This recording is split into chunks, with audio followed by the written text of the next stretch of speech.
चंडीगढ़ के सेक्टर 32 स्थित जीएमसीएच अस्पताल के करीब 240 पीजीजेआर यानी जूनियर रेजिडेंट हड़ताल पर चले गए हैं। वह 7वें पे कमीशन की मांग कर रहे हैं। हड़ताली पीजीजेआर ने ओपीडी और वार्ड की सेवाएं बंद कर दी हैं। सिर्फ इमरजेंसी में ही सेवाएं दी जा रही हैं। इससे मरीजों को भी भारी परेशानी हो रही है। ऐसे में अब अस्पताल प्रबंधन ने सीनियर रेजिडेंट और कंसल्टेंट को काम पर लगाया है। वार्ड और ओपीडी में उनकी तरफ से मरीज देखे जा रहे हैं, लेकिन मरीजों की संख्या ज्यादा होने के कारण उनको कई प्रकार की परेशानी का सामना करना पड़ रहा है।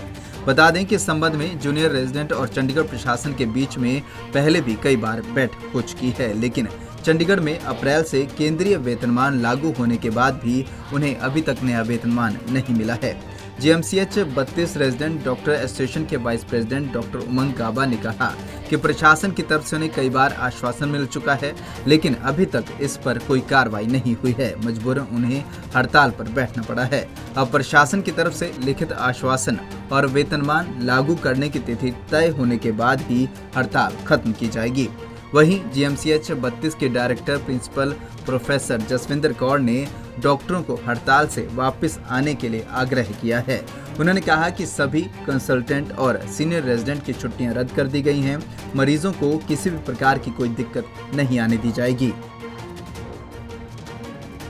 हमारा ये प्रोटेस्ट इसलिए है कि हमें रेजिडेंट्स को सेंट्रल रेजिडेंसी स्कीम में शामिल अभी तक नहीं किया गया है। यहाँ के सीनियर रेजिडेंट्स और नॉन पीजीजेआर्स को पिछले 1.5-2 साल से या उससे भी ज़्यादा, हमें इतना रिकॉर्ड नहीं मालूम, उनको ऑलरेडी मिल रहा है। We are being underpaid since so long.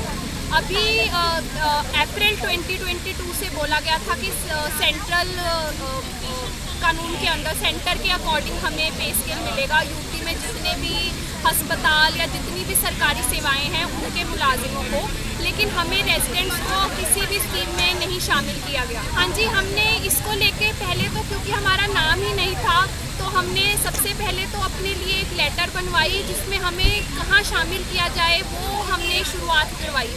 वो हमारी एडमिनिस्ट्रेशन से कम 6-7 महीने से हमारा प्रोसेस वो चालू हुआ है, लेकिन उसका प्रोसेस का जो भी चाल है, जो आप समझ सकते हैं, वो बहुत ही डिलेड थी।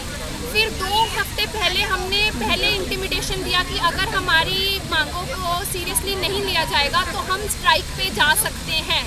तब जाके हमारे से किसी ने बात करने की या हमें समय दिया गया कि हम आपकी मदद करेंगे, हम ये इम्प्लीमेंट करवाएंगे। लेकिन उसके बाद से भी हमारी फाइल बहुत बार क्वेरीज करके वापस आ चुकी है।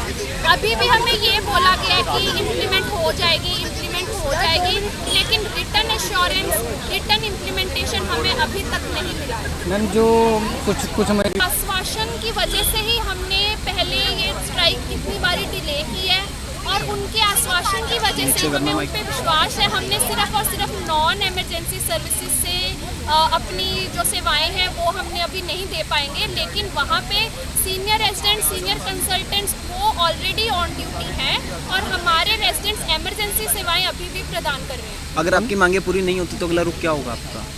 हमें विश्वास तो यही दिलाया जा रहा है कि आपकी मांगे पूरी होंगी, तो हम उस विश्वास पे, हम अभी भी उन पे विश्वास रखते हैं, तभी नॉन इमरजेंसी सर्विसेज ही हमें अभी तक बंद की है। मैम, चंडीगढ़ के जीएमसीएच 32 के ही जूनियर रेजिडेंट्स को किसी भी स्कीम में शामिल नहीं किया गया। हमें पंजाब की 5th पे कमीशन के अंडर पे किया जा रहा है अब तक, और पंजाब में 6th भी लग चुकी है। हम तो कब से अंडरपेड है, फिर भी हमारी डिमांड तो हम कम रख रहे हैं कि हमें सिर्फ सेंट्रल रेजिडेंसी स्कीम अप्रैल से दे दो, उसके पहले का आप छोड़ दो, हमें सिर्फ अप्रैल से दे दो, हम मान जाएंगे। हड़ताल के चलते मरीजों को भारी परेशानी का सामना करना पड़ रहा है। ऐसे में देखना होगा कि प्रशासन आखिर कब तक पीजीजेआर की मांगों को मानता है और ये हड़ताल खत्म होती है और मरीजों की परेशानियां दूर होती हैं। पंजाब केसरी टीवी के लिए चंडीगढ़ से भगवत सिंह की रिपोर्ट।